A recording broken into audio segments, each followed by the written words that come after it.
ചില പെണ്ണുങ്ങൾ വീടിന്റെ നാശമാണ്. ചില ഭാര്യമാർ വീടിന്റെ ഐശ്വര്യം നഷ്ടപ്പെടുത്തുന്നവരാ. അള്ളാഹു നമ്മളെ കാക്കുമാറാകട്ടെ. 6 സ്വഭാവമുള്ള പെണ്ണുങ്ങൾ വീടിന്റെ ഐശ്വര്യം നഷ്ടപ്പെടുത്തുന്നവരാ. അള്ളാഹു നമ്മുടെ ഭാര്യമാരെയൊക്കെ കാക്കുമാറാകട്ടെ. 6 സ്വഭാവമുള്ള പെണ്ണുങ്ങൾ വീടിന്റെ ഐശ്വര്യം നഷ്ടപ്പെടുത്തി കളയുന്നവരാ. ഞാൻ പറഞ്ഞുതരാം, നിങ്ങളുടെ ഭാര്യമാർക്ക് ആ സ്വഭാവം ഉണ്ടെങ്കിൽ തിരുത്തി കൊടുക്കൂ. പറമനുഷ്യന്മാരെ പറഞ്ഞു തരട്ടെ, ഉള്ള സമാധാനം പോയി കിട്ടും. നീ അനുഭവിക്കുന്നതിന്റെ കാരണവിതാ. എന്റെ പ്രിയപ്പെട്ട പെങ്ങളോട് പറയുന്നു, ഈ പറയുന്ന 6 ദുശീലങ്ങളിൽ ഏതെങ്കിലും ഒരെണ്ണം നിനക്കുണ്ടെങ്കിൽ തിരുത്തിക്കോ, ഇല്ലെങ്കിൽ നിന്റെ ജീവിതം നല്ല നിലയിൽ മുന്നോട്ട് പോകത്തില്ല. അള്ളാഹു പഠിക്കാൻ ഭാഗ്യം നൽകി അനുഗ്രഹിക്കുമാറാകട്ടെ. തമ്മിലടിക്കാനല്ല, പഠിക്കാൻ വേണ്ടി ഞാൻ പറഞ്ഞു തരാം. ഇൻഷാ അല്ലാഹ് ജീവിതത്തിൽ ഭാര്യയ്ക്ക് ഉപദേശിച്ചു കൊടുക്കണം. അള്ളാഹു ഈമാൻ നൽകി അനുഗ്രഹിക്കുമാറാകട്ടെ. വീടിന്റെ ഐശ്വര്യം നഷ്ടപ്പെടുത്തി കളയുന്ന ഒന്നാമത്തെ ഭാര്യ, വീടിന്റെ ഐശ്വര്യം നഷ്ടപ്പെടുത്തി കളയുന്ന ഒന്നാമത്തെ ഭാര്യ, എന്റെ പ്രിയമുള്ള സഹോദരങ്ങളെ, എപ്പോഴും രോഗം നടിക്കുന്നവള. അള്ളാഹു നമ്മളെ കാക്കുമാറാകട്ടെ. ഭർത്താവ് വന്നിട്ട് പറയും, ഐഷ മോളെ, ഒരു സുലൈമാനി അള്ളാഹ് എനിക്ക് തലവേദനയേക്കാം. ഒരു രോഗമില്ലെങ്കിലും എപ്പോഴും അസുഖം നടിക്കുന്ന ചില ജന്തുക്കളുണ്ട്.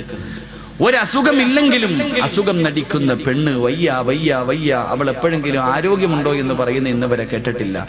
എന്ത് ചെയ്യാൻ പറഞ്ഞാലും രോഗം നടിക്കുന്നവൾ, അവൾ വീടിന്റെ ഐശ്വര്യം നഷ്ടപ്പെടുത്തി കളയുന്നവരാ. അള്ളാഹു നമ്മുടെ ഭാര്യമാരെ കാക്കുമാറാകട്ടെ. അള്ളാഹു നമ്മുടെ ഭാര്യമാരെ കാക്കുമാറാകട്ടെ. ഭർത്താവ് ചെന്നിട്ട് ചോദിക്കും, കേട്ടോടി മൂദേവി ഇന്നങ്ങാര് പറഞ്ഞത്, ഈ പറഞ്ഞ എല്ലാ ഗുണവും നിനക്കൊണ്ട് മര്യാദയ്ക്ക് തിരുത്തിക്കോന്ന് പറഞ്ഞിട്ട് ഇന്ന് തന്നെ തുടങ്ങിയേക്കരുത്. ഞാൻ പഠിക്കാൻ വേണ്ടിയാ പറയണത്, കലഹം ഉണ്ടാക്കാനല്ല. 2 ഞാൻ മൊത്തം പറയണോ? കേൾക്കാൻ ആഗ്രഹമുള്ള ആണുങ്ങളൊന്ന് കൈവക്കിക്കേ. ഇന്ന് തീരുമാനമായി. ഇന്ന് ബെഡ്റൂമിൽ കയറുമ്പോ പറയും, കേട്ടോ, ഉണ്ടെങ്കിൽ തിരുത്തിക്കോ, നിന്നെ ഉപദേശിക്കല്ല, നന്നാകാൻ വേണ്ടിയാ. 2 എന്റെ പ്രിയമുള്ള സഹോദരങ്ങളെ, രണ്ടാമത്തെ ഭാര്യ ചെയ്ത നന്മകൾ എടുത്തു പറയുന്നവളാ. അള്ളാഹു നമുക്ക് ഈമാൻ നൽകി അനുഗ്രഹിക്കുമാറാകട്ടെ. വിവാഹം കഴിഞ്ഞ് 20 കൊല്ലമായി.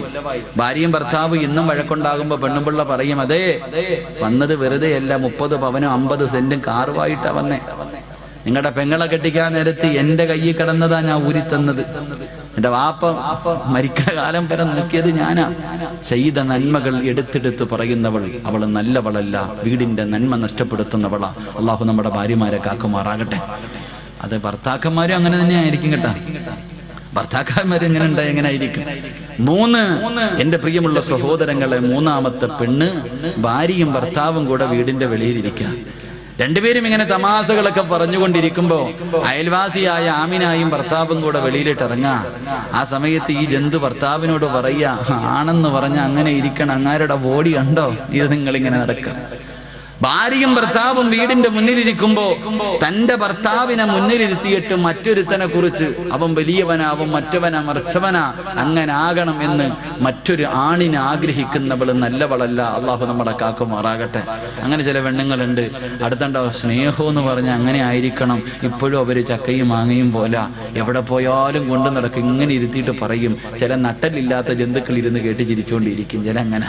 ചില കൊന്തന്മാരങ്ങനെ ഭാര്യ എന്ത് പറഞ്ഞാലും കേട്ടോണ്ടിരിക്കും. ഒരെണ്ണം തരന്നിട്ട് ഇട്ട് കൊടുക്കേണ്ട സമയം അപ്പോഴാ. മറ്റൊരുത്തനെ കുറിച്ച് മറ്റൊരാണിനെ പുകഴ്ത്തി പറയുന്നത് കേട്ടിട്ട് ഇങ്ങനെ അടിക്കാൻ പാടില്ല, പക്ഷെ അടിക്കേണ്ട സമയമുണ്ട് മനുഷ്യന്മാരെ.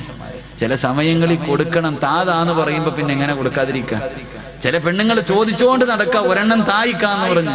എന്റെ പ്രിയമുള്ള സഹോദരങ്ങൾ, അതുകൊണ്ട് മൂന്നാമത്തെ പെണ്ണ് തന്റെ ഭർത്താവിനെ മുന്നിലിരിക്കുമ്പോ മറ്റൊരു ആണിനെ ആഗ്രഹിക്കുന്നവൾ. അള്ളാഹു നമ്മളെ കാക്കുമാറാകട്ടെ. നാലാമത്തത് അവക്ക് മക്കളെ നോക്കാൻ സമയമില്ല, ഭർത്താവിനെ നോക്കാൻ സമയമില്ല, വീട് നോക്കാൻ സമയമില്ല. 24 മണിക്കൂറും ഒടുക്കത്തെ ഒരുങ്ങുന്നവളാണെന്ന് നബി മുഹമ്മദ് മുസ്തഫ. അവക്ക് ആരെയും നോക്കാൻ സമയമില്ല. എഴുന്നള്ളത്തിന് നിൽക്കുന്ന ആനയെ പോലെ പട്ട ഇങ്ങനെ നിൽക്കണം. എല്ലാം കെട്ടിയിട്ട് എപ്പോഴും ഒരുങ്ങി സുന്ദരിയായിട്ട് നിൽക്കണം. അവക്ക് അവളെ കുറിച്ച് മാത്രമേ ചിന്തയുള്ളൂ. ഒരുങ്ങണ്ട എന്ന് ഞാൻ പറയുന്നില്ല. പെണ്ണൊരുങ്ങേണ്ടത് നാട്ടുകാരുടെ മുന്നിലല്ല, ഭർത്താവിന്റെ മുന്നില. വേണം, പക്ഷെ ആവശ്യത്തിന് വേണം. ഒരുപാടായിപ്പോയാ അത് പിന്നെ ദുരന്തങ്ങളിലേക്ക് എത്തിക്കും. അപ്പൊ 24 മണിക്കൂറും കണ്ണാടിയുടെ മുന്നിൽ നിന്ന് ഒരുങ്ങുന്നവൾ അവൾ നന്മയുള്ളവളല്ല. അള്ളാഹു നമ്മുടെ ഭാര്യമാരെ കാക്കുമാറാകട്ടെ. 5ാമത്തെ പെണ്ണ്, ഭർത്താവിന്റെ കയ്യിൽ പൈസയുണ്ടോ ഇല്ലേ അവൾക്കറിയണ്ട. ഭർത്താവിന്റെ കയ്യിൽ പണമുണ്ടോ ഇല്ല അതൊന്നും അറിയണ്ട, കാണുന്നത് മുഴുവനും വേണമെന്ന് പറഞ്ഞ് വാശി പിടിക്കുന്നവളാ. അള്ളാഹു കാക്കുമാറാകട്ടെ. അങ്ങനെ ചിലരുണ്ട്, ലുലു സെന്ററിൽ കൊണ്ടുപോയി ലോൺ എടുത്തിട്ടാ പോയെ, അവള് ചോദിച്ചത് മുഴുവനും വാങ്ങിക്കൊടുത്തു, ഇനി വണ്ടിക്കൂലിക്ക് മാത്രമേ കാശുള്ളൂ, വെളിയിൽ ഇറങ്ങുമ്പോൾ അപ്പുറത്ത് കടയിൽ കിടക്കണ ചുരിദാർ വേണമെന്ന് പറഞ്ഞ് വാശി പിടിക്കും. വാങ്ങിക്കൊടുത്തില്ലെങ്കിൽ പിന്നെ കൊച്ചി മുതൽ വീട് വരെ തല്ലായിരിക്കും. അങ്ങനെ ചില പെണ്ണുങ്ങൾ, അവള് നന്മ നഷ്ടപ്പെടുത്തുന്നവളാ. ആറാമത്തെ പെണ്ണ്, എന്റെ പ്രിയമുള്ള സഹോദരങ്ങളെ, ഭർത്താവ് ശാരീരികമായി ബന്ധപ്പെടുന്നതിന് വിളിച്ചാൽ പറയും ഞാൻ കുളിച്ചിട്ടില്ല, എനിക്ക് അവൻ അങ്ങനാണ്, രോഗമാണ്, അതാണ് ഇതാണെന്ന് പറഞ്ഞിട്ട് ഒഴിയുന്നവളാ. അള്ളാഹു നമ്മുടെ ഭാര്യമാർക്ക് ഈമാൻ നൽകി അനുഗ്രഹിക്കുമാറാകട്ടെ. ഈ പറഞ്ഞ 5 സ്വഭാവം നിനക്കുണ്ടെങ്കിൽ തിരുത്തിക്കോ, രക്ഷപ്പെട്ടു പോകും. തിരുത്താ മനസ്സില്ല, ഇങ്ങനെ തന്നെ പൊക്കോ, അനുഭവിക്കും. അള്ളാഹു നമുക്ക് ഈമാൻ നൽകി ഗ്രഹിക്കുമാറാകട്ടെ. അതുകൊണ്ട് നന്മയുള്ള മക്കൾ, ഖുർആൻ പറഞ്ഞ മക്കൾ നമുക്ക് കിട്ടണമെങ്കിൽ എന്റെ പ്രിയമുള്ളവരെ, അള്ളാഹുവിന്റെ ഖുർആൻ പറഞ്ഞ മോനെ, വിവാഹം കഴിക്കുന്ന സമയത്ത് നീ ഒന്നാമതായി നോക്കേണ്ടത് അല്ലാഹുവേ ഫളുഫറു ബിദാതിദ്ദീൻ, അവൾക്ക് ദീനുണ്ടോ എന്ന് നോക്കണേ. അങ്ങനെ നീ ഒരു പെണ്ണ് കണ്ട് പടച്ചവനെ നിനക്ക് ഇഷ്ടപ്പെട്ടു, നിന്റെ വിവാഹം ഉറപ്പിച്ചോ. 2, നിനക്ക് സാലിഹായ മക്കളെ കിട്ടണമെങ്കിൽ അല്ലാഹുവിന്റെ ഖുർആൻ പറയുകയാണ്, പ്രവാചകൻ പറയുകയാ, ആദ്യ വിവാഹം നടന്നത് നമ്മുടെ ബാപ്പയുടെയും ഉമ്മയുടെയും വിവാഹം നടന്നത് സ്വർഗ്ഗത്തിൽ വെച്ചാ. ആദം നബിയുടെയും ഹവ്വാ ബീവിയുടെയും വിവാഹം നടന്നത് സ്വർഗ്ഗത്തിൽ വെച്ചാ. വിവാഹം കഴിക്കുന്നത് സ്വർഗ്ഗത്തിൽ പോയി ജീവിക്കാരാ. എല്ലാവരും വിവാഹം കഴിക്കുന്നത്, എന്റെ പ്രിയമുള്ളവരെ, പരിശുദ്ധമായ ഖുർആൻ പോലും നമുക്ക് പറഞ്ഞു തന്നില്ലേ, ഹും വഅസ്വാജുഹും ഫീ ളിലാലിൻ അലൽ ലറായികി മുത്തഖിയൂൻ ലഹും ഫീഹാ ഫാകിഹത്തു വലഹും മാ യദ്ദഊൻ സലാമുൻ ഖൗലൻ മിർ റബ്ബിർ റഹീം. അല്ലാഹുവിന്റെ ഖുർആൻ പറഞ്ഞ നാളെ പടച്ചവന്റെ അനുഗ്രഹങ്ങൾ കൊണ്ട് നിറച്ച സ്വർഗ്ഗത്തില് സ്വർണ്ണത്തിന്റെ ചാരുകസേലയിൽ ഒരു ഭാര്യയും ഒരു ഭർത്താവും തന്റെ മക്കളും ഇരുന്നു കൊണ്ട് അതാ ആസ്വദിക്കുമെന്ന് പരിശുദ്ധമായ ഖുർആൻ നമുക്ക് പരിചയപ്പെടുത്തുമ്പോ, നമ്മുടെ ജീവിതം ദുനിയാവിലല്ല, നമ്മൾ കാലാകാലം ജീവിക്കേണ്ടത് പടച്ചവന്റെ സ്വർഗ്ഗത്തിലാണ്. നമ്മുടെ തറവാട് അവിടെയാ. അതുകൊണ്ട് റസൂലുള്ള പറയുന്നു, ആദ്യ വിവാഹം നടന്നത് പടച്ചവന്റെ സ്വർഗ്ഗത്തിൽ വെച്ചാ. അതുകൊണ്ട് എന്റെ പ്രിയമുള്ളവര്, ദുനിയാവിലെ ഏറ്റവും വലിയ സ്ഥലമേതെന്നറിയുമോ? ദുനിയാവിൽ അല്ലാഹുവിന് ഏറ്റവും ഇഷ്ടപ്പെട്ട സ്ഥലമേതെന്നറിയുമോ? അതല്ലാഹുവിന്റെ പള്ളികളാ, അതല്ലാഹുവിന്റെ പള്ളികളാ. അതുകൊണ്ട് മോനെ, നിന്റെ രക്തത്തിൽ നല്ല മക്കള് പിറക്കണമെങ്കിൽ 2, നിന്റെ വിവാഹം പള്ളിയിൽ വെച്ച് നടത്തണേ എന്ന് ആദരവായ പ്രവാചകൻ നബി മുഹമ്മദ് മുസ്തഫ. എന്റെ പ്രിയമുള്ളവരെ, നമ്മളെല്ലാവരും ഏറ്റവും കൂടുതൽ കേട്ട ഒരു ചരിത്രമുണ്ട്. ഈ കഴിഞ്ഞ വലിയ പെരുന്നാളിന് നമ്മളെല്ലാവരും ഒരു കുടുംബത്തെ കുറിച്ച് കേട്ടു. അല്ലാഹുവേ, ഏത് കുടുംബത്തെ കുറിച്ചെന്നറിയുമോ? പരിശുദ്ധമായ മക്കയിലേക്ക് കോടാനുകോടി ലക്ഷക്കണക്കിന് ജനങ്ങള് അല്ലാഹുവിന്റെ ഭവനത്തിലേക്ക് പോയിട്ട് തിരിച്ചു വരുമ്പോ ഒരു കുടുംബത്തെ ഓർക്കാതെ ഒരു മനുഷ്യനും തിരിച്ചു വരാൻ കഴിയില്ല. അല്ലാഹുവിന്റെ മക്കയിലേക്ക്, പരിശുദ്ധ കഅബയിലേക്ക് ചെന്നിട്ട് ഒരു വാപ്പയെയും ഉമ്മയെയും മകനെയും കുറിച്ച് ചിന്തിക്കാതെ, അവര് തന്നെയാണല്ലോ, അവരുടെ സ്മരണ തന്നെയാണല്ലോ ഇബ്രാഹിം നബിയെയും ഹാജറ ബീവിയെയും ഇസ്മായിൽ നബിയെയും ഈ ഭാര്യ ഭർത്താവിനെയും മകനെയും ഓർക്കാതെ ഒരു മനുഷ്യനും മക്കയിൽ നിന്ന് മടങ്ങി വരാൻ കഴിയില്ലല്ലോ. എന്റെ പ്രിയമുള്ളവരെ, അല്ലാഹുവിന്റെ ഖുർആൻ പറഞ്ഞ മക്കളാരെന്നറിയുമോ? അല്ലാഹുവിന്റെ പരിശുദ്ധമായ ഖുർആൻ ഒരു മകനെ കുറിച്ച് പറഞ്ഞു തരികയാ. പാതിരാത്രി ഒരുമിച്ച് കൂടി എന്റെ പ്രിയമുള്ള ഉപ്പമാരോട്, ഉമ്മമാരോട്, എന്റെ പ്രിയപ്പെട്ട മാതാപിതാക്കളോട്, ചെറുപ്പക്കാരോട്, മക്കളെ, ഖുർആൻ പറഞ്ഞ മകനേതെന്നറിയുമോ? എന്റെ പ്രിയമുള്ളവരെ, അല്ലാഹുവിന്റെ ഖുർആൻ പറയുന്നു, ഇന്നല്ലാഹ ഇസ്തഫാ ലി ആദമ വനൂഹ വആല ഇബ്രാഹീം അല്ലാഹുവിന്റെ പരിശുദ്ധമായ ഖുർആൻ പറയുന്നു ആദം നബി അലൈഹിസ്സലാമിനെ അല്ലാഹു തിരഞ്ഞെടുത്തു, നൂഹ് നബി അലൈഹിസ്സലാമിനെയും അല്ലാഹു തിരഞ്ഞെടുത്തു. എന്നിട്ട് അല്ലാഹു പറഞ്ഞു വആല ഇബ്രാഹിം നബിയെ തിരഞ്ഞെടുത്തു എന്നല്ല പറഞ്ഞത്, ഇബ്രാഹിം നബിയുടെ കുടുംബത്തെ തിരഞ്ഞെടുത്തു എന്ന് പരിശുദ്ധമായ ഖുർആൻ പറയുകയാ. ഏത് കുടുംബമെന്നറിയുമോ എന്റെ പ്രിയമുള്ളവരെ? ആരാണ് ഇബ്രാഹിം നബി എന്നറിയുമോ? ഇബ്രാഹിം നബിയുടെ ചരിത്രം ഈ മുസ്ലിമീങ്ങൾക്ക് മറക്കാൻ കഴിയില്ലല്ലോ. എന്റെ പ്രിയമുള്ളവരെ, മഹാനായ ഖലീലുള്ളാഹി ഇബ്രാഹിം നബി അലൈഹിസ്സലാം തന്റെ പ്രിയപ്പെട്ട ഭാര്യയായ സാറാ ബീവി റളിയല്ലാഹു തആല അൻഹാ രണ്ടുപേരും വിവാഹം കഴിഞ്ഞു. ഒരുപാട് നാളുകളായി മക്കളില്ല, രണ്ടുപേർക്കും പ്രായമായിരിക്കുകയാണ്. ആ സമയത്ത് ഇബ്രാഹിം നബി അല്ലാഹുവിനോട് ദുആ ചെയ്യുകയാ, മക്കളെ കിട്ടാൻ ദുആ ചെയ്യുകയാണ്.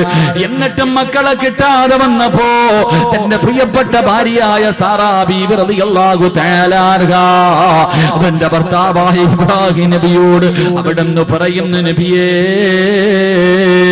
ഇനി ഞാൻ പ്രസവിക്കുമെന്ന് തോന്നുന്നില്ല നബിയേ, എനിക്കൊരുപാട് പ്രായമായല്ലോ, അതുകൊണ്ട് നിങ്ങൾ മറ്റൊരു വിവാഹം കഴിക്കണം നബിയേ. ഒരു ഭാര്യ ഭർത്താവിനോട് മറ്റൊരു വിവാഹം കഴിക്കാൻ പറയുകയാ. ഇബ്രാഹിം നബിയോട് പറഞ്ഞു, നിങ്ങൾ മറ്റൊരു വിവാഹം കഴിക്കണം, ആ വിവാഹത്തിലൂടെ ഒരു കുഞ്ഞുണ്ടായാ അത് എന്റെ കുഞ്ഞ് തന്നെയല്ലേ നബിയേ, എനിക്കവനെ സ്നേഹിക്കാൻ കഴിയുമല്ലോ.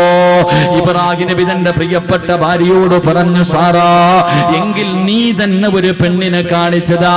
ആരെയാണ് ഞാൻ വിവാഹം കഴിക്കേണ്ടത്? നീ തന്നെ കാണിച്ചതാ സാറാ. സാറാ ബീവി റളിയല്ലാഹു തആല അൻഹ ഒരു പെണ്ണിനെ കാണിച്ചു കൊടുക്കുകയാ. ആരെയാ കാണിച്ചു കൊടുത്തത്? മഹദി ഹാജറാ. ഹാജറാ ബീവി റളിയല്ലാഹു തആല അൻഹയെ കാണിച്ചു കൊടുക്കുകയാണ്. എന്റെ പ്രിയമുള്ളവരെ, ചരിത്രമറിയാ, ഇബ്രാഹിം നബി ഹാജറാ ബിയെ വിവാഹം കഴിച്ചു. അവിടെ നിന്നൊരു കുഞ്ഞു ജനിക്കുകയാണ്, ഒരു പൊന്നുമോന് ജനിക്കുകയാണ്. ഇസ്മായിൽ എന്ന് പേരിടുകയാ. അല്ലാഹുവേ, തന്റെ പ്രിയപ്പെട്ട ഭാര്യ പ്രസവിച്ച് തന്റെ ചോരക്കുഞ്ഞിനെയും കെട്ടിപ്പിടിച്ചു കൊണ്ടിരിക്കുമ്പോ അതാ വരുന്നു ഇബ്രാഹിം നബി. വന്നിട്ട് പറയുന്നു, ഹാജറാ യാത്രയ്ക്ക് പോകാൻ തയ്യാറെടുത്തോ. പ്രസവിച്ച് കിടക്കുന്ന ഭാര്യയോട് പറയുകയാണ്, ചോര കുഞ്ഞിനെയും എടുത്തിട്ട് യാത്രയ്ക്ക് തയ്യാറെടുത്തോ. ഹാജറ ചോദിച്ചു, എവിടേക്കാണ് പോകുന്നതെന്ന് ചോദിച്ചില്ല.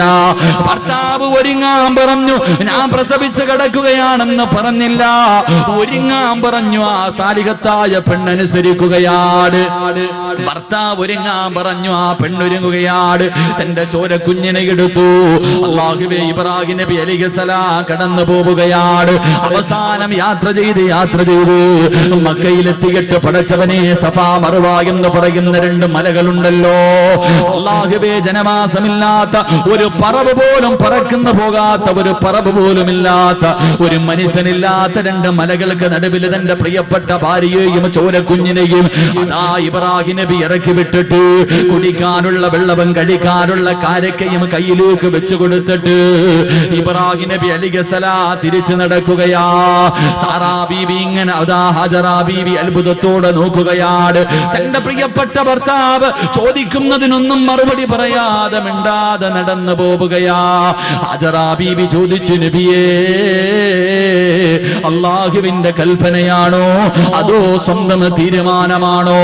ആ സമയത്തിന്റെ പ്രിയമുള്ളവരെ, ഹാജറാ ബീവി റളിയല്ലാഹു തആല അൻഹയോട് അവിടുന്ന് പറഞ്ഞ മറുപടി എന്തെന്നറിയുമോ?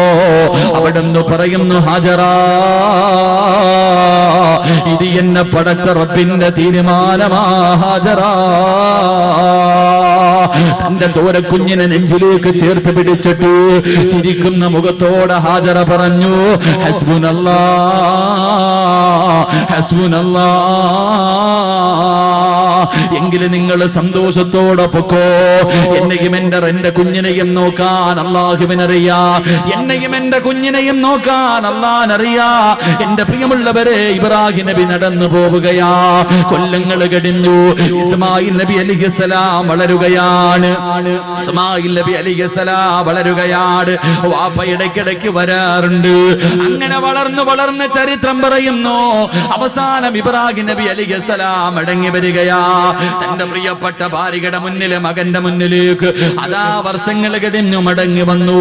ഇബ്രാഹിം നബി അലൈഹിസ്സലാം അതാ തന്റെ മകന്റെ കൂടെ കൂടിയിട്ട് വല്ലാത്ത സന്തോഷമാ. വാപ്പയും മകനും ഇങ്ങനെ സന്തോഷത്തോടെ കഴിയുന്നത് കണ്ടപ്പോ ഇബ്രാഹിം നബി അലൈഹിസ്സലാം ഇസ്മായിൽ നബിക്ക് 10 വയസ്സിന്റെ താഴെയാണ് പ്രായം. ചരിത്രം പറയുകയാ. എന്റെ പ്രിയമുള്ളവരെ, ഒരു ദിവസം രാവിലെയുണ്ടല്ലോ ഇബ്രാഹിം നബി തന്റെ പൊന്നുമോന്റെ കയ്യിൽ പിടിച്ചിട്ട് ചോദിക്കുന്നു, മോനെ ഇസ്മായിലേ, അല്ലാഹു പറഞ്ഞിരിക്കുകയാ നിന്നെ അറുത്തു കൊടുക്കാൻ. ഇന്നലെ വാപ്പ ഒരു സ്വപ്നം കണ്ട പൊന്നുമോനെ, അല്ലാഹു നിന്നെ അറുത്തു കൊടുക്കാൻ അല്ലാഹു പറഞ്ഞിരിക്കുകയാ. നിന്റെ അഭിപ്രായം എന്താണെന്ന് വാപ്പ തന്റെ പൊന്നുമകനോട് ചോദിക്കുമ്പോ ആ മകൻ വാപ്പയുടെ കയ്യിൽ പിടിച്ചിട്ട് ചിരിക്കുന്ന മുഖത്തോട് അവിടെ നിന്ന് പറഞ്ഞ മറുപടി അല്ലാഹുവിന്റെ ഖുർആൻ പറയുകയാണ്, ഇഫ്അൽ മാ തുമർ സതജിദുനി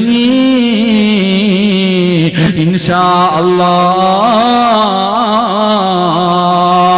വാപ്പയോട് തന്റെ പൊന്നാര 10 വയസ്സിന്റെ താഴെ മാത്രം പ്രായമുള്ള പൊന്നുമൂര് അവിടുന്ന് ചിരിച്ചുകൊണ്ട് പറയുന്നു, വാപ്പാ അള്ളാഹുവിന്റെ കൽപ്പന അനുസരിക്കണേ വാപ്പാ, അള്ളാഹു പറയുന്നത് അനുസരിക്കുക വാപ്പാ, വിധിയുണ്ടെങ്കിൽ നാളെ സ്വർഗത്തിൽ വെച്ച് കാണാ.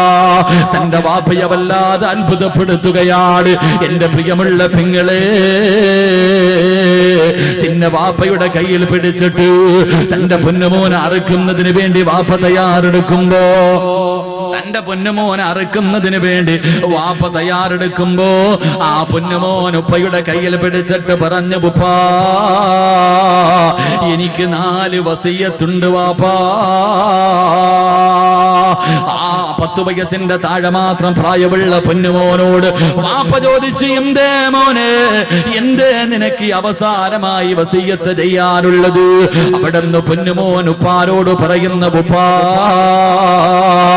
എന്നെ മലർത്തി കിടത്തിയിട്ട് കഴുത്തില് കത്തിവെച്ചറുക്കല്ലേ, എന്നെ കമഴ്ത്തി കിടത്തിയിട്ട് എന്റെ പിരടിയിലെ കത്തിവെച്ചറുക്കാൻ പാടുള്ളൂ. അത്ഭുതത്തോടെ ഇബ്രാഹിം നബി ചോദിച്ചു, മോനെ കാരണമെന്തേ? അവിടുന്ന് പറഞ്ഞു കൊടുത്തു, വാപ്പാ നിങ്ങളെ എനിക്ക് വല്ലാത്ത ഇഷ്ടമാ, എന്നെ നിങ്ങൾക്ക് വല്ലാത്ത ഇഷ്ടമാണ്. അറുക്കുന്നതിന് വേണ്ടി കഴുത്തിലേക്ക് കത്തികിടത്ത് വെക്കുമ്പോ എന്റെ മുഖമെങ്ങാനും കണ്ട നിങ്ങളെ കൊണ്ടറുക്കാ കഴിയില്ല വാപ്പാ, അല്ലാഹുവിന്റെ കൽപ്പന അനുസരിക്കാ കഴിയില്ല. അതുകൊണ്ട് എന്നെ കമഴ്ത്തി കിടത്തിയിട്ട് പിരടിയില് കത്തിവെച്ചറുക്കാൻ പാടുള്ളൂ. രണ്ടാമതായി പറഞ്ഞു കൊടുക്കുന്നു, വാപ്പാ എന്റെ കയ്യും കാലും കെട്ടിയിടണേ വാപ്പാ, എന്റെ കയ്യും കാലും കെട്ടിയിടണം. എന്തിനാ മോനെ, എന്തിനാ മോനെ? വാപ്പാ നിങ്ങൾ എന്റെ കഴുത്തില് കത്തിവെച്ചറക്കുമ്പോ എനിക്ക് വല്ലാതെ വേദനിക്കുമല്ലോ. എന്റെ കൈകാലുകൾ തടിച്ചാ ഉപ്പയുടെ കൈവിറയ്ക്കും ഉപ്പാ, നിങ്ങളെ കൊണ്ടറുക്കാൻ കഴിയില്ല. മൂന്നാമതായിട്ട് പറയുന്ന, ഉപ്പാ ഞാൻ ധരിച്ചിരിക്കുന്ന എന്റെ വസ്ത്രം എന്റെ ഉമ്മാനെ കാണിക്കല്ലേ, എന്റെ ഉമ്മാനെ സഹിക്കൂല, എന്റെ ഉമ്മാടെ മനസ്സ് വേദനിക്കും. നാലാമതായിട്ട് ഇസ്മായിൽ എന്ന ചെറിയ പയ്യന് വാപ്പയോട് പറഞ്ഞു കൊടുക്കുകയാണ്, വാപ്പാ എന്നെ അറുത്തിട്ട് നിങ്ങൾ തിരിച്ചു പോകുമ്പോ എന്റെ ഉമ്മയോട് എന്റെ സലാം പറയടേ, എന്റെ ഉമ്മാനെ നാളെ സ്വർഗത്തിൽ വെച്ച് കാടാമെന്ന് ഞാൻ പറഞ്ഞു എന്ന് പറയണേ എന്ന് അറുക്കാൻ കൊണ്ടുപോകുന്ന വാപ്പയോടൊരു പൊന്നുമോ പറഞ്ഞു കൊടുത്ത ചരിത്രം കേൾക്കുമ്പോ ഏതൊരു വാപ്പയുടെയും മനസ്സിന്റെ ഉള്ളില്, ഏതൊരു ഉമ്മയുടെയും മനസ്സിന്റെ ഉള്ളില് അറിയാതെ ദുആ ചെയ്യുന്നു, അല്ലാ ഇതുപോലെ ഒരു മകന്, ഇതുപോലെ ഒരു കുഞ്ഞിന് എനിക്ക് നീ തരണേ അല്ലാ. അറിയാതെ റബ്ബിനോട് ദുആ ചെയ്യുമല്ലോ. അതുകൊണ്ട് എന്റെ പ്രിയമുള്ളവരെ, റസൂലുള്ളാഹി പറയുകയാ, എപ്പോഴും ദുആ ചെയ്യുന്നവരാണല്ലോ. അല്ലാഹുവിന്റെ റസൂല് പറയുകയാണ്, സാലിഹായ മക്കളെ നമുക്ക് വേണം, നന്മയുള്ള മക്കളെ നമുക്ക് വേണം, നമ്മളെ സ്നേഹിക്കുന്ന മക്കളെ നമുക്ക് വേണം, നമുക്ക് ദുനിയാവിലും ആഖിറത്തിലും ഉപകരിക്കുന്ന മക്കളെ നമുക്ക് വേണം. നമ്മുടെ മയ്യത്ത് കുളിപ്പിക്കാൻ അറിയുന്ന, മയ്യത്ത് നമസ്കരിക്കാൻ അറിയുന്ന, ഖബറിന്റെ ചാരത്ത് വന്ന് ദുആ ചെയ്യുന്ന, അല്ലാഹുവിന്റെ പ്രവാചകൻ അവിടെന്ന് പറഞ്ഞു കൊടുത്തു, സഹാബ, ഒരു മനുഷ്യന് മരണപ്പെട്ട 3 കാര്യങ്ങള് പ്രയോജനം ചെയ്യൂ എന്ന് അഷ്റഫുൽ ഖൽഖ് നബി മുഹമ്മദ് മുസ്തഫ സല്ലല്ലാഹു അലൈഹി വസല്ലം അല്ലാഹുവിന്റെ റസൂൽ പറഞ്ഞു, ഒരു മനുഷ്യൻ മരണപ്പെട്ടാൽ 3 കാര്യങ്ങളെ പ്രയോജനം ചെയ്യൂ. 1, ആ മനുഷ്യൻ ചെയ്ത സൽക്കർമ്മം. 2, ആ മനുഷ്യൻ കൊടുത്ത സദഖയുണ്ടല്ലോ. 3, മക്കളുടെ പ്രാധാന്യം മനസ്സിലാക്കാൻ, മക്കളുടെ വില മനസ്സിലാക്കണമെങ്കിൽ അല്ലാഹുവിന്റെ റസൂൽ പറഞ്ഞ ഈ ഒരേ ഒരു ഹദീസ് മതി. 3, അല്ലാഹുവിന്റെ റസൂൽ പറഞ്ഞു, മരിച്ച 6 അടി മണ്ണിനകത്ത് കൊണ്ടുവച്ച ഒരു മനുഷ്യന് പിന്നെ പ്രയോജനം ചെയ്യുന്ന 3ാമത്തെ കാര്യം ഏതെന്നറിയുമോ? സ്വാലിഹായ ദുആ ചെയ്യുന്ന മക്കളാണെന്ന് നബി മുഹമ്മദ് മുസ്തഫ. നബി മുഹമ്മദ് മുസ്തഫ നബി മുഹമ്മദ് മുസ്തഫ എന്തേ പറഞ്ഞത്? മരിച്ചുപോയ ഒരു മനുഷ്യന് പ്രയോജനം ചെയ്യുന്ന 3ാമത്തെ കാര്യം സാലിഹായ മക്കൾ എന്നല്ല പറഞ്ഞേ, സാലിഹായ മക്കൾ എന്നല്ല പറഞ്ഞേ. സാലിഹായ മക്കളുണ്ട്, നിസ്കരിക്കും, നോമ്പ് പിടിക്കും, വയലു പറയും, വയലു കേൾക്കും, സദക്ക കൊടുക്കും, എല്ലാ നല്ല കാര്യവും ചെയ്യും. ഉമ്മാനെയും വാപ്പാനെയും പള്ളിക്കുഴി കൊണ്ടുവച്ചാൽ പിന്നെ ആ പരിസരത്തോട്ട് പോകത്തില്ല. ഇങ്ങനെയുള്ള മക്കളെ കിട്ടിയിട്ട് വല്ല പ്രയോജനമുണ്ടോ? ഇങ്ങനെയുള്ള മക്കളെ കിട്ടിയിട്ട് പ്രയോജനമില്ല. വാപ്പയും ഉമ്മയും മരിച്ചു കഴിഞ്ഞാൽ പിന്നെ കഴിഞ്ഞു, കുഴിച്ചിട്ട് കഴിഞ്ഞാൽ അവരോടുള്ള ബന്ധം കഴിഞ്ഞു. അങ്ങനെയല്ല. റസൂലുള്ള പറഞ്ഞു, സ്വാലിഹായ ദുആ ചെയ്യുന്ന മക്കൾ, സാലിഹായ മരിച്ചുപോയവരുടെ ഖബറിന്റെ ചാരത്ത് ചെന്ന് പൊട്ടിക്കരഞ്ഞ് ദുആ ചെയ്യുന്ന മക്കൾ, അതാണ് മക്കളെന്ന് നബി മുഹമ്മദ് മുസ്തഫ. നബി മുഹമ്മദ് മുസ്തഫ. അള്ളാഹു അങ്ങനെയുള്ള മക്കളിൽ എന്നെയും നിങ്ങളെയും ഉൾപ്പെടുത്തി അനുഗ്രഹിക്കുമാറാകട്ടെ. അള്ളാഹു അങ്ങനെയുള്ള മക്കളെ നമുക്ക് നൽകി അനുഗ്രഹിക്കുമാറാകട്ടെ. ആദ്യം അങ്ങനെയുള്ള മക്കളാകണം ഞാനും നിങ്ങൾ. ഇപ്പം ചോദിക്കും, നിങ്ങളൊക്കെ വളർന്നു, നിങ്ങൾക്ക് മക്കളായി, പക്ഷെ നിന്റെ ഉമ്മയ്ക്കും വാപ്പയ്ക്കും നീ എത്ര വളർന്നാലും മക്കൾ തന്നെയല്ലേ? എത്ര വളർന്നാലും നിന്റെ മാതാപിതാക്കൾക്ക് നീ മക്കളാണ്. അപ്പൊ നീയും നന്നാകണം, നിന്റെ മക്കൾ നന്നാകണം. അള്ളാഹു നമ്മളെല്ലാവരെയും നന്നാക്കി തരുമാറാകട്ടെ. അള്ളാഹു നമ്മളൊക്കെ സാലിഹ്യങ്ങളിൽ പെടുത്തുമാറാകട്ടെ. സാലിഹായ മക്കളാകാൻ ആഗ്രഹമുള്ളവരെന്ന് കൈവക്കിക്കും. സാലിഹായ മക്കള് അൽഹംദുലില്ലാഹ്, പെണ്ണുങ്ങളൊന്നും പൊക്കൂല, വേറെ വല്ല കാര്യത്തിലായിരുന്നെങ്കിൽ ഇപ്പൊ ചാടി കയറി എഴുന്നേറ്റ് നിന്നേ. നീ സാലിഹായ നിനക്കുള്ള, നീ ചെയ്ത നിന്റെ മക്കൾ നിന്നോട് ചെയ്യും, നീ ചെയ്തില്ലേ നിന്റെ മക്കളും അത് തന്നെ കാണിക്കും. അള്ളാഹു നമ്മളൊക്കെ സാലിഹ്യങ്ങളിൽ പെടുത്തുമാറാകട്ടെ. സാലിഹായ മക്കളെ കിട്ടണമെങ്കിൽ വെറുതെ കിട്ടൂല. സാലിഹായ മക്കളെ കിട്ടണമെങ്കിൽ വെറുതെ കിട്ടൂല.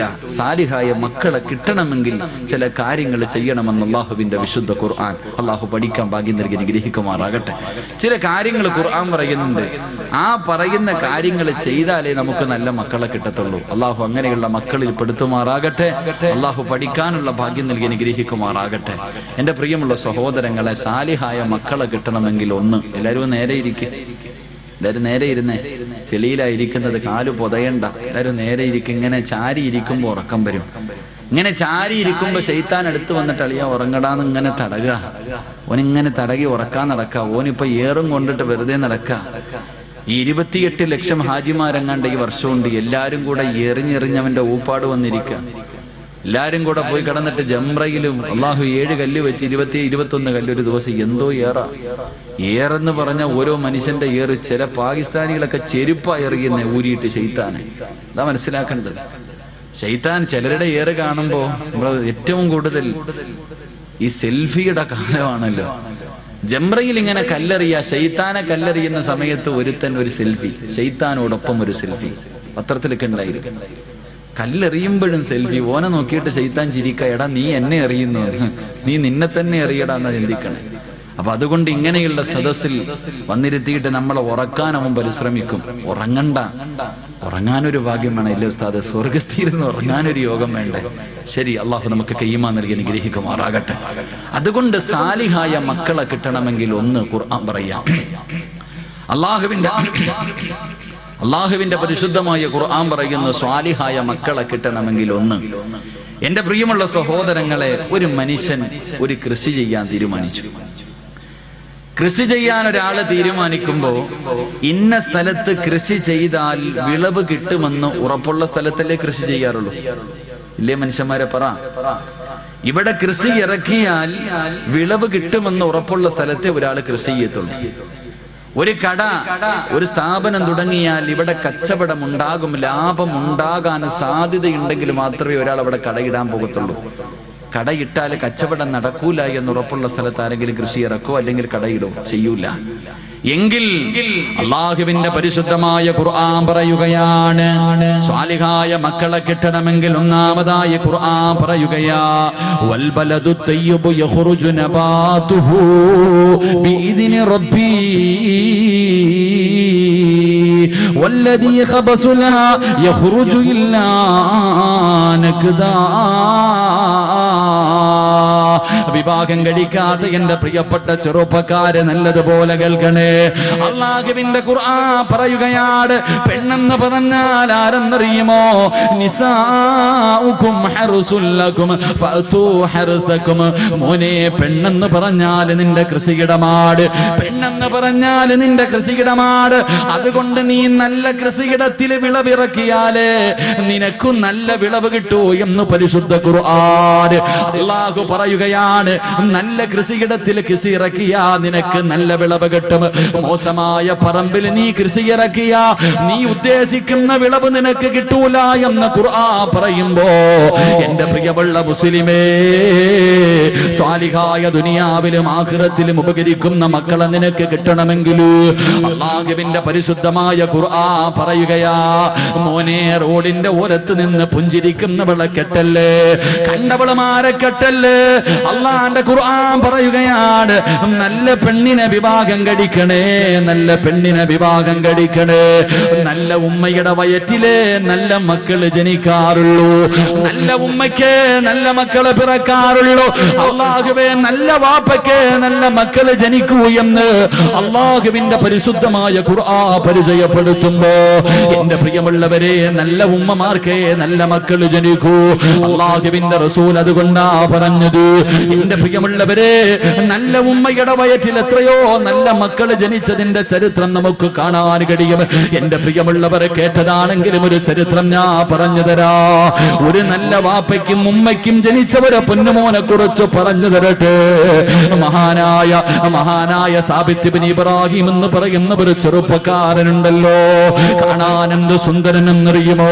വല്ലാതെ യുവത്വത്തിന്റെ നടുവിലൂടെ നടന്നു പോകുന്ന ഒരു ചെറുപ്പക്കാരനാ. പക്ഷേ പടച്ചവനെ വല്ലാത്ത പേടിയാ, അള്ളാഹുവിനെ പേടിച്ച് ജീവിക്കുന്നവനാണ്. പടച്ചവനെ വിശപ്പ് സഹിക്കാൻ കഴിയാതെ വീട്ടിൽ കിടന്നിട്ട് ഉറക്കം വരുന്നില്ല. അവിടെ നിന്ന് മുണ്ട് മുറുക്കി വൃത്തികെട്ടിയ ചെറുപ്പക്കാരൻ ഇറങ്ങി നടക്കുകയാണ്. അവസാനം നടന്ന് ഒഴുക്കമുള്ള ഒരു പുഴയുടെ ചാരത്ത് പോയി തളർന്നു കിടക്കുകയാ. ഒരു പുഴയുടെ ചാരത്ത് പോയി തളർന്നു കിടക്കുകയാണ്. അങ്ങനെ വിശപ്പ് സഹിക്കാൻ കഴിയാതെ തളർന്നു കിടക്കുമ്പോ വെള്ളത്തിലൂടെ ഒരു ആപ്പിൾ ഇങ്ങനെ ഒഴുകി വരികയാ. വെള്ളത്തിലൂടെ ഒരു ആപ്പിൾ ഇങ്ങനെ ഒഴുകി വരികയാണ്. സാബിത്ത് ഇബ്നു ഇബ്രാഹിം എന്ന് പറയുന്ന ചെറുപ്പക്കാരൻ ആപ്പിളങ്ങ് കാണുമ്പോ വിശപ്പിന്റെ കാഠിന്യത്താൽ അറിയാതെ അതങ്ങെടുത്ത് കഴിക്കുകയാണ്. പടച്ചവനെ, ആപ്പിളങ്ങ് ആർത്തിയോടെ തിന്നുകയാണ്. തന്റെ ആമാശയത്തിലേക്ക് ആപ്പിളിന്റെ ഒരൽപ്പം തന്റെ വയറിന്റെ ഉള്ളിലേക്ക് കടന്നു ചെന്നപ്പോ വിശപ്പിനൽപ്പം ശമനം കിട്ടിയപ്പോ ആ ചെറുപ്പക്കാരൻ ചിന്തിച്ചു, അല്ലാ, ഇതാരുടേതാണെന്നറിയില്ലല്ലോ പടച്ചവര്. ഹറാമ് തിന്നുപോയല്ലോ, ഹറാമന്റെ വയറ്റിൽ പെട്ടുപോയല്ലോ, എന്റെ ദുനിയാവും ആഖിറവും നഷ്ടപ്പെട്ടു പോയല്ലോ. പടച്ചവനെ, എന്റെ അമലുകളൊന്നും സ്വീകരിക്കില്ലല്ലോ, ഞാൻ മരിച്ചാ നരകത്തിലാണല്ലോ. കയ്യിൽ പകുതി ആപ്പിൾ പിടിച്ചിട്ടൊരു ചെറുപ്പക്കാരൻ പുഴയുടെ ചാരത്ത് നിന്ന് തലയിലൂടെ മണ്ണ് വാരിയിട്ടിട്ട് പൊട്ടിക്കരയുകയാ. അല്ലാഹുവേ, സമാധാനമില്ല. എല്ലാവരും നോക്കുമ്പോ പൊട്ടിക്കരഞ്ഞുകൊണ്ട് എന്റെ നാശമേ എന്ന് വിളിച്ചുകൊണ്ട് ആ ഒഴുക്കുള്ള പുഴയ്ക്കെതിരായി നടക്കുകയാണ്. ആ പുഴയുടെ ചാരത്തുകൂടെ നടക്കുകയാ. എല്ലാവരും അത്ഭുതത്തോടെ നോക്കുന്ന ഒരു പ്രാന്തനെ പോലെ, അതാ തലയ്ക്ക് ബോധമില്ലാത്തവരെ പോലെ പൊട്ടിക്കരഞ്ഞുകൊണ്ട് അല്ലാഹുവേ കരഞ്ഞുകൊണ്ട് പോവുകയാണ്. ഈ ചെറുപ്പക്കാരെ കിലോമീറ്ററുകളോളം നടക്കുക. നടക്കുകയാ. അവസാനം ഒരു ആപ്പിള് തോട്ടം കണ്ടു. ആ തോട്ടത്തിൽ നിന്നാണ് ആപ്പിള് വെള്ളത്തിലേക്ക് വീണതെന്ന് മനസ്സിലാക്കി പൊട്ടിക്കരഞ്ഞുകൊണ്ട് തോട്ടത്തിനകത്തേക്ക് കടന്നു ചെല്ലുകയാ. ഒരു മനുഷ്യനകത്ത് നിൽക്കുന്നു, കരഞ്ഞുകൊണ്ട് പറഞ്ഞു, എനിക്കൊന്ന് പൊരുത്തം തരുവോ? ഞാൻ അറിയാതെ വിശപ്പിന്റെ കാഠിന്യത്താൽ ഒരാപ്പിളിന്റെ പകുതി ഞാൻ കടിച്ചുപോയി. ആ വീടാ തോട്ടത്തിലിരിക്കുന്ന മനുഷ്യൻ പറയുന്നു, സാബിത്ത്, ഞാൻ ഇതിന്റെ മുതലാളിയല്ല, ഞാൻ ഇവിടത്തെ തൊഴിലാളിയാണ്. എന്റെ മുതലാളിയുടെ വീടെത്തണമെങ്കിൽ 3 ദിവസം രാപ്പകല് നടന്നാലേ എന്റെ യജമാനന്റെ വീട്ടിലെത്തൂ. സാബിത്ത് പറഞ്ഞു, 3 അല്ല 300 കൊല്ലം നടക്കേണ്ടി വന്നാൽ നടക്കാൻ തയ്യാറാ. കാരണം എനിക്ക് റബ്ബിന്റെ മുന്നിൽ അല്ലാഹുവേ ഒരു പാപിയെ പോലെ നിൽക്കാൻ വയ്യ. അവസാനം യജമാനന്റെ വീട് പറഞ്ഞു കൊടുത്തു. അതാ നടക്കുകയാണ്. 3 ദിവസം രാവും പകലും നടന്നു. അവസാനം ആ തോട്ടത്തിന്റെ യജമാനന്റെ വീടിന്റെ മുന്നിലെത്തി. ഓടിച്ചെന്ന് പൊട്ടിക്കരഞ്ഞുകൊണ്ട് പറയുന്നു, എനിക്കൊന്ന് പൊരുത്തം തരുവോ? നിങ്ങളുടെ ആപ്പിള് ഞാൻ കടിച്ചുപോയി, എനിക്കൊന്ന് പൊരുത്തം തരുവോ? ആ പ്രായമുള്ള മനുഷ്യൻ പറഞ്ഞു, സാബിത്തേ, നിന്റെ ആമാശയത്തിലേക്ക് കടന്നുപോയാ ആ പകുതി ആപ്പിളിന് ഞാൻ പൊരുത്തപ്പെട്ട് തരണമെങ്കിൽ എനിക്കൊരു കണ്ടീഷനുണ്ട്. എന്ത് കണ്ടീഷനും ഞാൻ തയ്യാറാണ്. സാബിത്ത് ചോദിച്ചു, എന്ത് കണ്ടീഷനാണ്? അവിടെന്ന് പറഞ്ഞു, എനിക്കൊരു പൊന്നുമോളുണ്ട്, അവളെ നീ വിവാഹം കഴിക്കണം. അവൾക്കാണെങ്കിൽ കണ്ണിന് കാഴ്ചയില്ല, അവൾക്ക് ചെവിക്ക് കേൾവിയില്ല, അവൾക്ക് നടക്കാൻ കാലില്ല, വികലാംഗയായ കാണാനടകില്ലാത്ത എന്റെ പൊന്നുമോളെ വിവാഹം കഴിച്ചാലേ നിനക്ക് പൊരുത്തം തരൂ എന്ന് പറയുമ്പോ പൊട്ടിക്കരഞ്ഞുകൊണ്ട് സാബിത്ത് പറഞ്ഞു, അല്ലാ, ഒരു കൊതുകിന്റെ ചിറകിന് പോലും വിലയില്ലാത്ത ദുനിയാവല്ലേ, എന്തിനും ഞാൻ തയ്യാറാ. അവസാനം കണ്ണില്ലാത്ത, കണ്ണ് കാണാത്ത, ചെവി കേൾക്കാത്ത, കാലില്ലാത്ത, കാണാ സുന്ദരിയല്ലാത്ത, ഒരിക്കൽ പോലും കണ്ടിട്ടില്ലാത്ത പെണ്ണിനെ വിവാഹം കഴിക്കുകയാണ്. റബ്ബേ, വിവാഹം കഴിഞ്ഞു. മണിയറയ്ക്കകത്തേക്ക് കടന്നു ചെല്ലുമ്പോ സുബ്ഹാനല്ലാഹ്, കാണാനടകുള്ള ഒരു സുന്ദരിയായ പെണ്ണ് മണിയറയ്ക്കകത്ത് ഒരുങ്ങിയിരിക്കുകയാ. സാബിത്ത് ചോദിച്ചു, എന്റെ ഭാര്യ എവിടെ? കണ്ണ് കാണാത്ത, ചെവി കേൾക്കാത്ത, സൗന്ദര്യമില്ലാത്ത, കാലിന് സ്വാധീനമില്ലാത്ത എന്റെ ഭാര്യ എവിടെ എന്ന് ചോദിക്കുമ്പോ ആ പെണ്ണ് കയ്യിൽ പിടിച്ചിട്ട് പറഞ്ഞു, സാബിത്തേ, ഞാനാണ് നിന്റെ ഭാര്യ, ഞാൻ തന്നെയാണ് നിങ്ങളുടെ ഭാര്യ. എന്റെ ഉപ്പ എന്റെ കണ്ണിന് കാഴ്ചയില്ലെന്ന് പറയാനുള്ള കാരണം എന്തെന്നറിയുമോ? ജനിച്ചതിന് ശേഷം, എനിക്ക് ഓർമ്മ വെച്ചതിന് ശേഷം അല്ലാഹു കാണല്ലേ എന്ന് പറഞ്ഞ ഒരു കാര്യവും എന്റെ കണ്ണുകൊണ്ട് ഞാൻ കണ്ടിട്ടില്ല സാബിത്ത്. ഹറാമിന്റെ കണ്ണുകൊണ്ട് കണ്ടിട്ടില്ല, ഹറാമിന്റെ ചെവി കൊണ്ട് കേട്ടിട്ടില്ല, ഒരുത്തനെയും ഫോൺ വിളിച്ചിട്ടില്ല, ഒരു വികാരമുണ്ടാകുന്ന ഒരു മോശമായ സംസാരവും എന്റെ ചെവി കൊണ്ട് ഞാൻ കേട്ടിട്ടില്ല. മൂന്നാമതായിട്ട് ആ പെണ്ണ് പറയുകയാ, അല്ലാഹു പോകരുതേ എന്ന് പറഞ്ഞ ഒരു സ്ഥലത്തേക്ക് എന്റെ ഈ കാലുകൊണ്ട് ഇന്ന് വരെ ഞാൻ നടന്നു പോയിട്ടില്ല. അതുകൊണ്ടാണ് എന്റെ വാപ്പ ഇങ്ങനെ പറഞ്ഞെന്ന് പറയുമ്പോ, എന്റെ പ്രിയമുള്ളവരെ, പെണ്ണെന്ന് പറഞ്ഞാൽ ഇങ്ങനെയാ, ഒരു പെണ്ണെന്ന് പറഞ്ഞാൽ ഇങ്ങനെയാണ്. വെള്ളത്തിലൂടെ ഒഴുകി വന്ന ആപ്പിളെടുത്ത് കടിച്ചിട്ട് പൊരുത്തം ചോദിക്കാൻ പോയ ചെറുപ്പക്കാരൻ, ഈ വാപ്പയ്ക്കും ഉമ്മയ്ക്കും ഒരു മകൻ ജനിച്ചു, ഈ വാപ്പയ്ക്കും ഉമ്മയ്ക്കും ഒരു മകൻ ജനിച്ചു. ഇവരുടെ കൃഷിയിടത്തിൽ ഒരു വിളവ് കിട്ടി. ആ വിളവിന്റെ പേരെന്തെന്നറിയുമോ? മഹാനായ ഇമാമുനാ അബൂ ഹനീഫ. ആ കൃഷിയിടത്തിലെ വിളവാണ് അബൂ ഹനീഫ റഹ്മഹുല്ലാഹ് എന്ന് ചരിത്രം പഠിപ്പിക്കുകയാണ്. ആ കൃഷിയിടത്തിൽ നിന്ന് കിട്ടിയ വിളവാണ് മഹാനായ ഇമാമുന അബൂ ഹനീഫത്തുൽ കൂഫി റഹ്മഹുല്ലാഹ്. അല്ലാഹു ഈമാൻ നൽകി അനുഗ്രഹിക്കുമാറാകട്ടെ. അതുകൊണ്ട് നല്ല പെണ്ണിനെ വിവാഹം കഴിക്ക്. അതുകൊണ്ടാ റസൂലുള്ളാഹ് പറഞ്ഞത്, ഫളുഫറു ബിദാത്തിദ്ദീൻ, നീ ദീനുള്ള പെണ്ണിനെ വിവാഹം കഴിക്കണേ എന്ന് നബി മുഹമ്മദ് മുസ്തഫ. നബി മുഹമ്മദ് മുസ്തഫ, നബി മുഹമ്മദ് മുസ്തഫ. അതുകൊണ്ടാണ് റസൂലുള്ളാഹ് പറഞ്ഞത്, ദീനുള്ളവളെ കെട്ടണം, കണ്ടവളെ കെട്ടരുത്. ഇന്നിപ്പോ ദീൻ ആരും നോക്കാറില്ലല്ലോ. വേറെ 3 കാര്യങ്ങളാ നോക്കണം. പണം ഉണ്ടോന്ന് നോക്കും, പണമുണ്ടോ എന്ന് നോക്കും.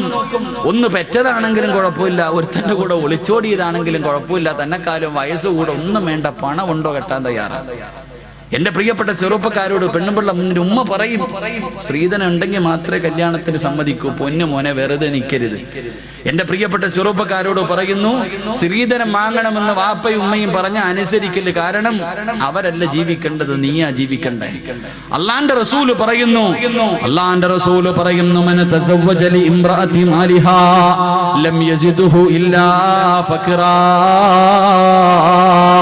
പെണ്ണിന്റെ പണം കണ്ടിട്ട് പെണ്ണ് കെട്ടുന്നവനെ, പെണ്ണിന്റെ പണം കണ്ടിട്ട് പെണ്ണ് കെട്ടുന്നവനെ, നീ എത്ര കോടിയ കണക്കിന് സ്ത്രീധനം വാങ്ങിയാൽ നിന്നെ ദാരിദ്ര്യം പിടിപെടുമെന്ന് ആദരവായ പ്രവാചകൻ നബി മുഹമ്മദ് മുസ്തഫ. 1 കോടി രൂപയും ബെൻസ് കാറും വാങ്ങിയവനാണെങ്കിൽ നീ യതീംഖാനയിലായി പോകുമെന്ന് നബിഗിന റസൂലുള്ളാഹി. അപ്പൊ പണം നോക്കിയിട്ട് പെണ്ണ് കെട്ടിയാ നീ യതീംഖാനയിലാകും. ഇനി 2 ഗ്ലാമർ ഉണ്ടോ? അതാ കൂടെ കൊണ്ട് നടക്കുമ്പോ എല്ലാരും ചോദിക്കണം, പൊട്ടന് ലോട്ടറി അടിച്ചതുപോലെ എവിടുന്ന് കിട്ടിയടാ? കാണുന്നവനൊക്കെ ഇങ്ങനെ നോക്കണം. ഗ്ലാമറുള്ള പെണ്ണ്, സൗന്ദര്യമുള്ള പെണ്ണ്. റസൂലുള്ള പറഞ്ഞു, വേണ്ട മോനെ, ഗ്ലാമർ കൂടിയവളെ നീ കെട്ടല്ലേ, അവളുടെ സൗന്ദര്യം അവളെ നശിപ്പിച്ചു കളയുമെന്ന് നബിയിന റസൂലുള്ളാഹി. അതുകൊണ്ടാണ് ഭർത്താക്കന്മാരോട് പറയുന്നത്, നിന്റെ ഭാര്യയ്ക്ക് നിന്നെക്കാളും ഗ്ലാമർ ഉണ്ടെങ്കിലും സുന്ദരിയാണെന്ന് പറയാൻ പാടില്ല. നിന്നെക്കാളും ഗ്ലാമർ നിന്റെ ഭാര്യക്കുണ്ടെന്ന് പറയാൻ പാടില്ല. പറഞ്ഞു കഴിഞ്ഞാൽ പിന്നെ ഓള് താഴെയെങ്ങും നിൽക്കൂല. ഓള് വിചാരിക്കും ഇവനില്ലെങ്കിൽ ഇവന്റെ വാപ്പ, അങ്ങനെ എന്താ താഴെയെങ്ങും നിൽക്കൂല, പിന്നെ അങ്ങ് കൂടും, അർശിന്റെ മുകളിലെത്തും. പെണ്ണിന്റെ സൗന്ദര്യം നോക്കിയിട്ട് കെട്ടാൻ പാടില്ല. 3 കുടുംബ മഹിമ നോക്കും. അവനവനെ കൊണ്ട് പറ്റുന്നിടത്ത് പോയി കയറിയാ പോരെ. പുളിങ്കൊമ്പിലേ പിടിക്കത്തുള്ളൂ, അത്തപ്പാടിയ അന്നന്നത്തെ ചെലവിന് എന്റെ കഴിയില്ലാത്തവനെ വേറി കോടീശ്വരന്റെ മോളെ കെട്ടും. അള്ളാന്റെ റസൂല് പറഞ്ഞു, നീ കുടുംബ മഹിമ നോക്കിയിട്ട് പെണ്ണ് കെട്ടല്ലേ, നീ ആ കുടുംബത്തിൽ നാറിപ്പോകുമെന്ന് നബിയിന റസൂലുള്ളാഹി. അവരുടെ മുന്നിൽ നീ നാണം കെട്ടുപോകും, അവനവനെ കൊണ്ട് പറ്റുന്നത്. അതുകൊണ്ടാ പറഞ്ഞത്, നീ നോക്കണ്ട 1ാമത്തെ കാര്യം, അവക്ക് അള്ളാനെ പേടിയുണ്ടോ? നിസ്കരിക്കാൻ അറിയോ? അവൾക്ക് റസൂലുള്ളാഹിനെ കുറിച്ച് അറിയോ? ഖുർആൻ ഓതാൻ അറിയുമോ? ദീനുള്ള പെണ്ണിനെ വിവാഹം കഴിക്ക്. ആ കൃഷിയിടത്തിൽ നല്ല മക്കൾ ജനിക്കുമെന്ന് നബി മുഹമ്മദ് മുസ്തഫ. അള്ളാഹു നമുക്കൊക്കെ നല്ല ഭാര്യമാരെ നൽകി അനുഗ്രഹിക്കുമാറാകട്ടെ. തന്നതിന് അള്ളാഹു നന്നാക്കി തരുമാറാകട്ടെ. ഒരു വാപ്പയും വിവാഹം കഴിക്കാത്ത മകനും കൂടെ ഈ മജ്‌ലിസിന്റെ സദസ്സിലുണ്ട്. ദുആ ചെയ്യുമ്പോൾ ഉസ്താദ് പറയുന്നു, മനസ്സിലെ ആഗ്രഹം എന്താണോ കരുതാൻ പറഞ്ഞാൽ, വിവാഹം കഴിക്കാത്ത മകൻ ഒരു സൈഡിൽ ഇരുന്ന് ചിന്തിക്കും, പടച്ചോനെ ഒരു സാലിഹത്തായ പെണ്ണിനെ എനിക്ക് തരണേ തമ്പുരാനെ. വാപ്പ ഇപ്പുറത്തിരുന്ന് പറയും, തന്നതിനെ ഒന്ന് നന്നാക്കി തരണേ പടച്ചവനെ. 2 പേരും ആവശ്യക്കാരിതാ. ഭാര്യയും വിവാഹം കഴിച്ചവരും കഴിക്കാത്തവരും എല്ലാവരും ഒരു സാലിഹത്തായ പെണ്ണിനെയാ കരുതുന്നേ. അള്ളാഹു നല്ല ഭാര്യമാരെ നൽകി അനുഗ്രഹിക്കുമാറാകട്ടെ.